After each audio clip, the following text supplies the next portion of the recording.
Здравствуйте! В эфире информационная программа «Настоящее время. Азия» с главными событиями дня. В пражской студии я Шахида Якуб. Сегодня в программе. Российская авиация уничтожает нефтепромыслы ИГИЛ. Западные эксперты утверждают, что русские испытывают в Сирии новейшие крылатые суперракеты, способные нести ядерную боеголовку. В Москве тем временем ждут терактов и усиливают полицейские меры безопасности. Москвичи, в свою очередь, говорят, что никто, кроме них самих, защитить их не сможет. А достаточно мер безопасности в городе, как вы полагаете? Пока не взрывается, достаточно. Если взорвется, значит, было недостаточно. В Кыргызстане началась кампания по тотальному уничтожению бродячих собак. СМИ смакуют кадры убийства, а защитники животных уговаривают граждан не участвовать в расправах. Все, что на улице бездомные, к сожалению, это первое или второе поколение домашних животных, которые не смогли получить кров, хозяев. Усы и бороды как способ борьбы с раком простаты. Пока в Центральной Азии с бородами борются, на Западе их отращивают. Премьер-министр Франции Мануэль Вальц, выступая перед парламентом, не исключил, что террористы так называемого исламского государства могут применить во Франции химическое и бактериологическое оружие. Мы не можем ничего исключать. Я говорю это со всеми необходимыми мерами предосторожности, но мы знаем и учитываем риск использования химического или бактериологического оружия. Полиция Парижа сообщает, что во время вчерашнего штурма квартиры в городе Сен-Дени был убит организатор терактов Абдельхамид Абауд. Ранее полицейские отказывались подтвердить эту информацию, ссылаясь на то, что не были проведены все необходимые процедуры опознания убитых террористов. Тем временем в Италии предпринимаются беспрецедентные меры безопасности в связи с возможными терактами, о которых предупредила итальянцев американская разведка. По имеющейся информации, террористы намерены атаковать несколько крупных итальянских городов. В частности, речь идет о Риме, где целью террористов может стать Ватикан и сам Папа Римский. Также в предупреждении речь шла о возможности теракта в Миланском соборе Дуомо. Между тем, российская стратегическая авиация продолжает бомбардировки сирийских населенных пунктов, где, как они утверждают, находятся позиции ИГИЛ. Российское военное командование заявило, что стратегические бомбардировщики сосредоточились в основном на уничтожении нефтяных объектов, подконтрольных так называемому исламскому государству.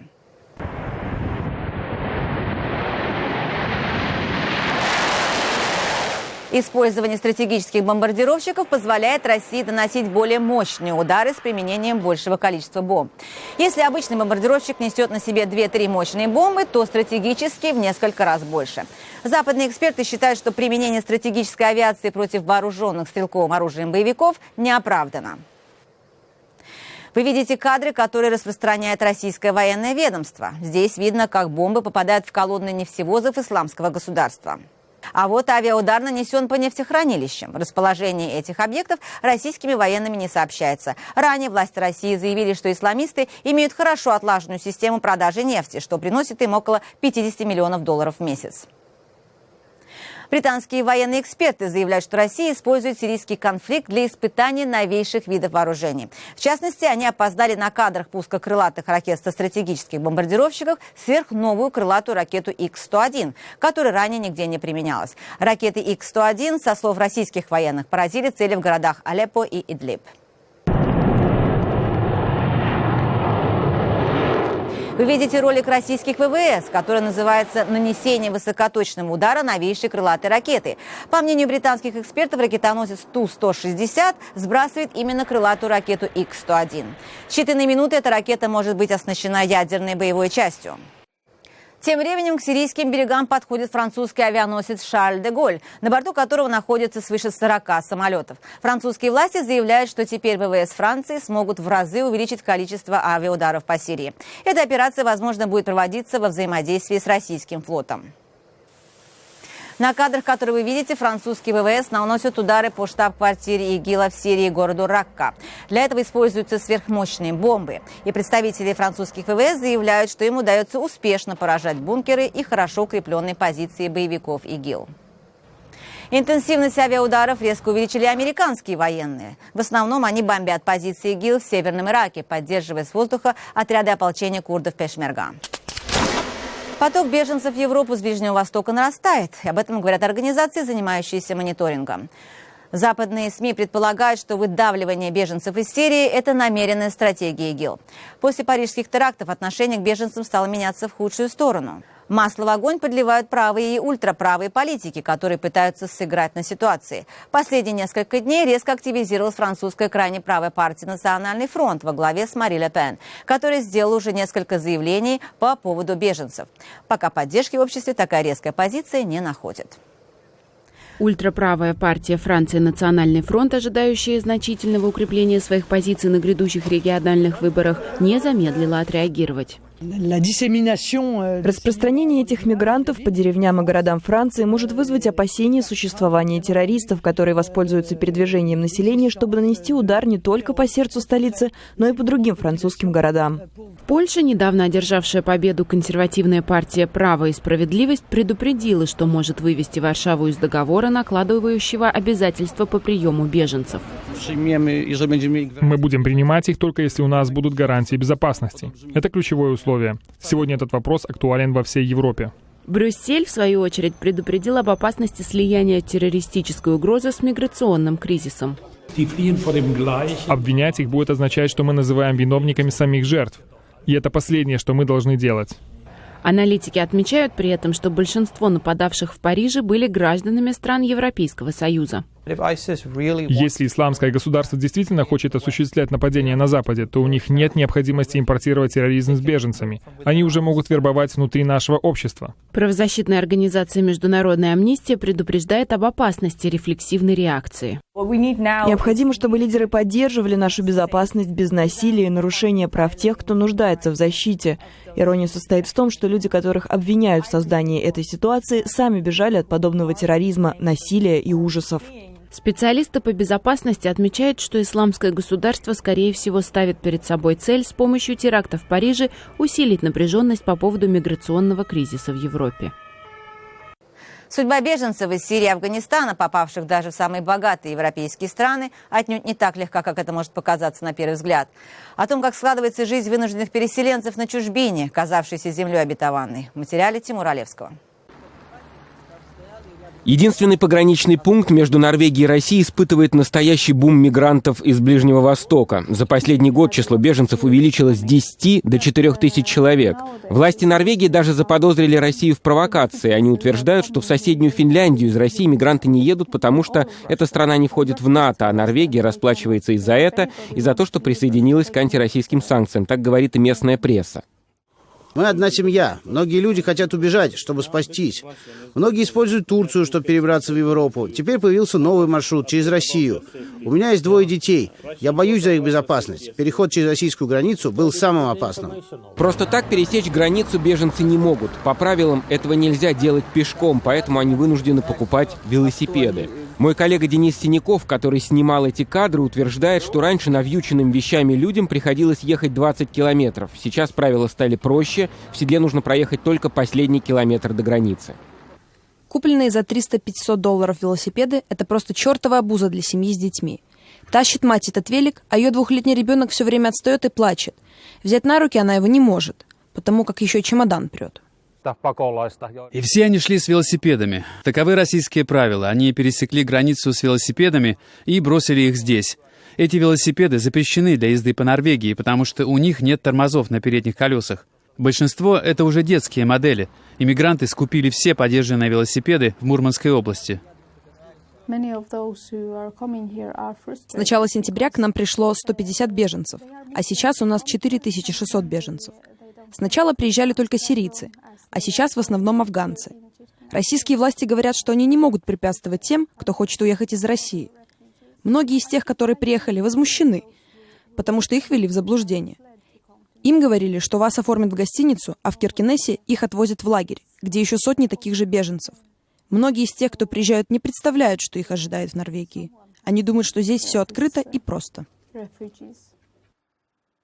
Западные страны пока не намерены менять позицию в отношении России, и режим санкций вряд ли будет смягчен в ближайшее время. Об этом говорят европейские политики накануне саммита ЕС, где будет обсуждаться вопрос продления санкций. В то же время из-за ситуации в Сирии в Европе звучат голоса с требованием смягчить позицию по отношению к России и вступить с ней в союз.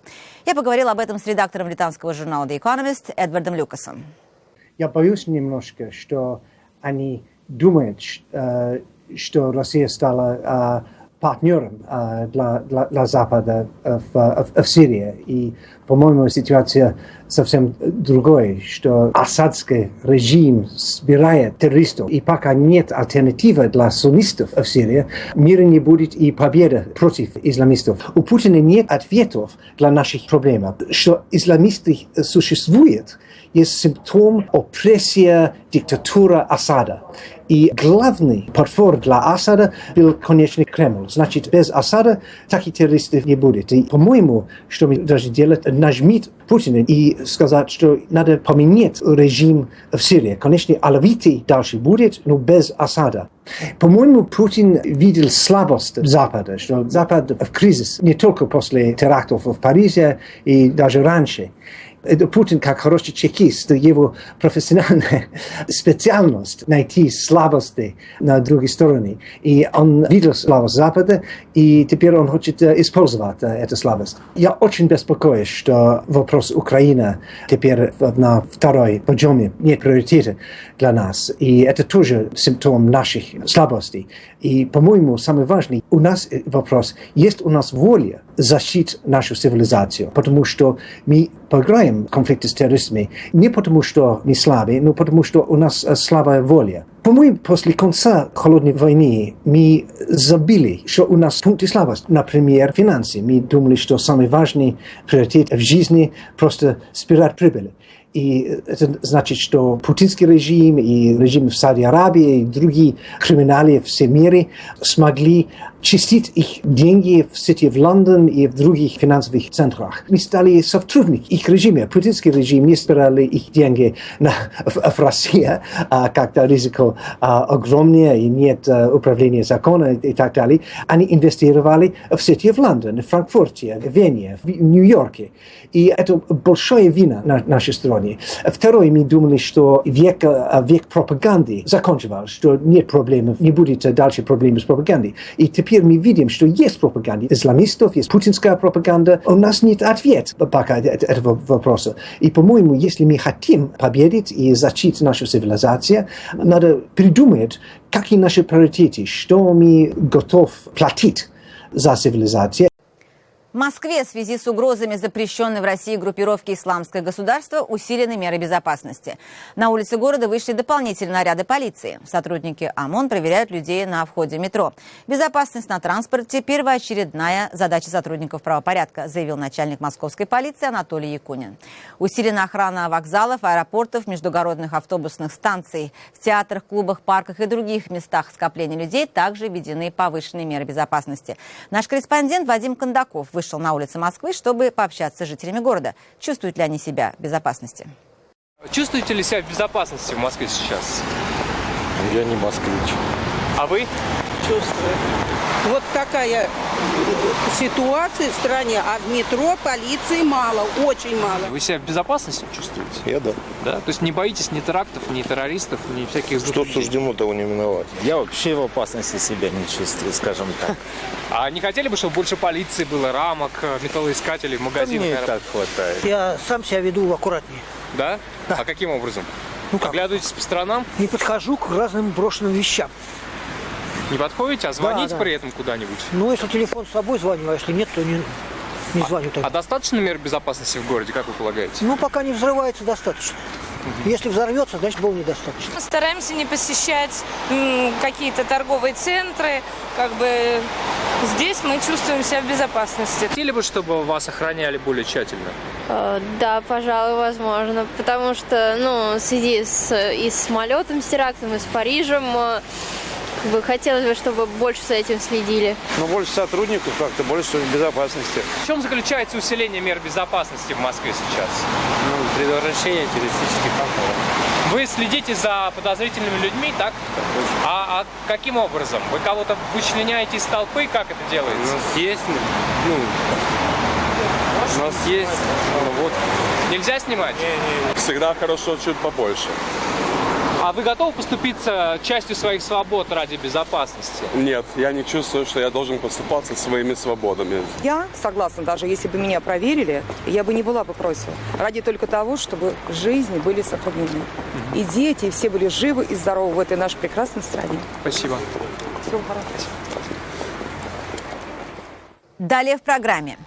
В Кыргызстане началась кампания по тотальному уничтожению бродячих собак. СМИ смакуют кадры убийства, а защитники животных уговаривают граждан не участвовать в расправах.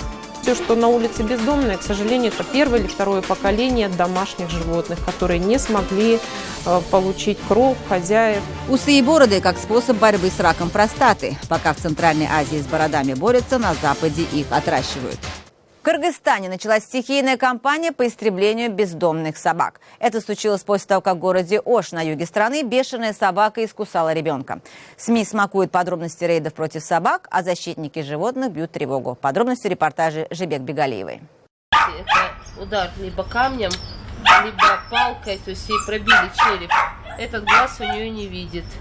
Людей азиат Кира до сих пор побаивается. Собак модной в Кыргызстане породы в питомнике много.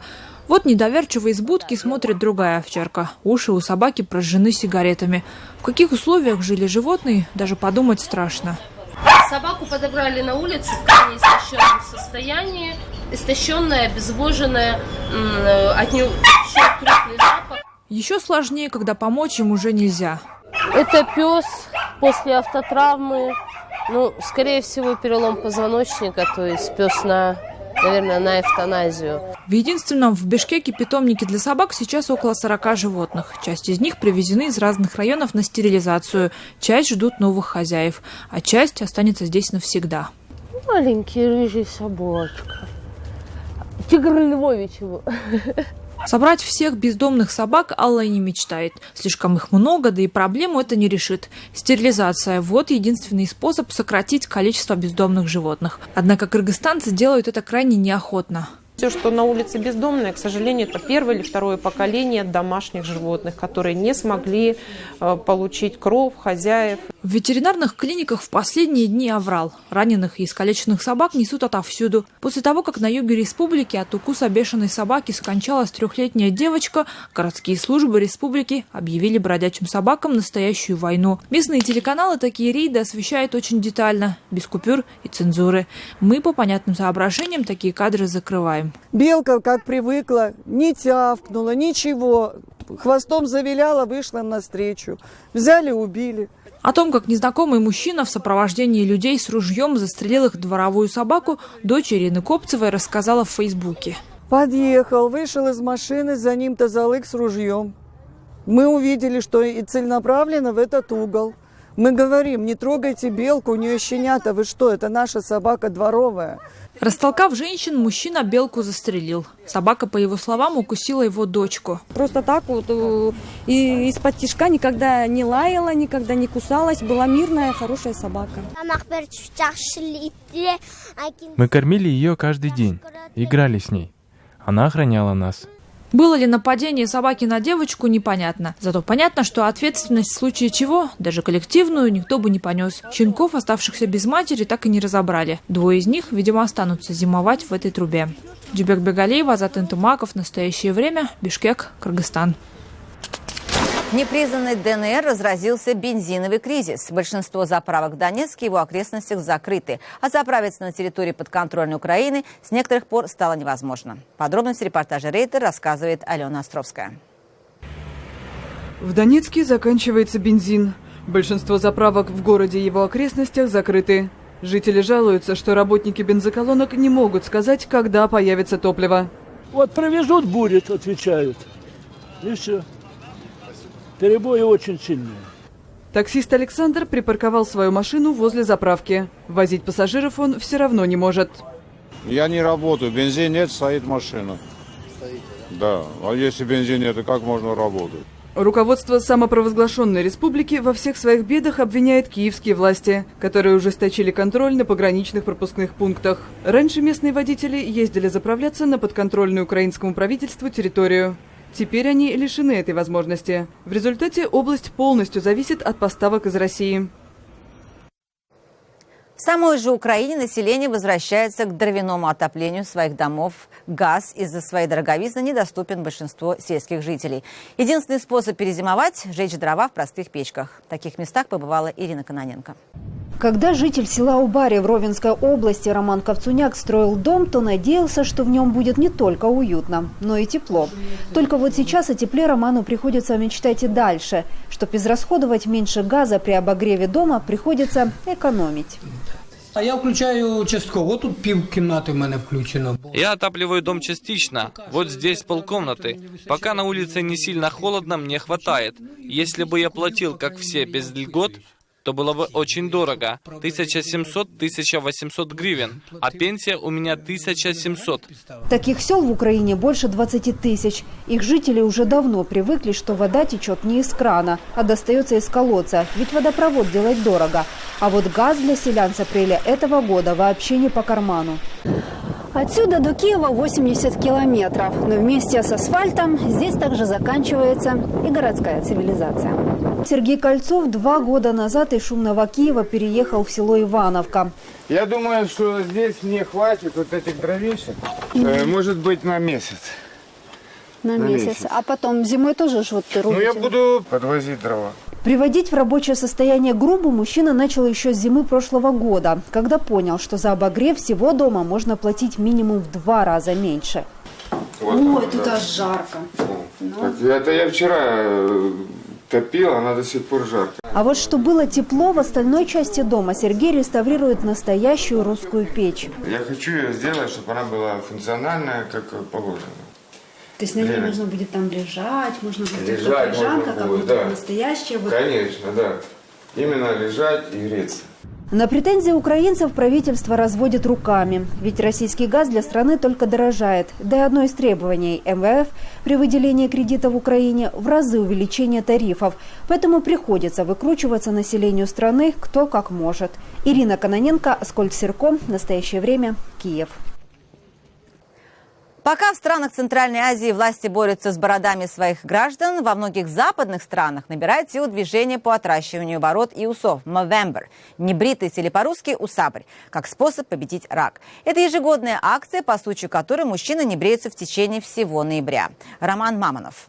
Само название Movember происходит от сочетания 2 английских слов – мусташ – усы и November – ноябрь. Это ежегодная акция, по случаю которой мужчины не бреются в течение всего ноября. В русской версии этот усатый месячник получил название «Усабрь». Идея родилась в 2003 году, когда 3 друзей-австралийцев за кружкой пива ради прикола решили возродить моду 80-х на пышный символ мужественности. Молодые люди условились отпускать усы в начале ноября и не бриться весь месяц. Конечно, им тогда не могло и присниться, что шутка перерастет в акцию в масштабах планеты. Уже на следующий год к движению присоединились сотни людей. А сами усатые инициаторы решили совместить полезное с приятным. Они начали собирать деньги в поддержку фонда, который финансирует поиск новых методов диагностики и лечения рака простаты, а также помогает пациентам с этим диагнозом. В 2005 году движение распространилось на Новую Зеландию, а к 2008 году насчитывало уже 24 страны. За 12 лет существования проекта в нем приняли участие почти 5 миллионов человек. В Россию движение «Усабрь» пришло в 2011 году в Санкт-Петербург. Однако здесь деньги собираются не столько для мужского здоровья, сколько для детских домов. Это были все новости, о которых мы хотели вам рассказать. Читайте нас в soциальных сетях и на сайте currenttime.tv. Мы встретимся с вами завтра в это же время. Всего доброго.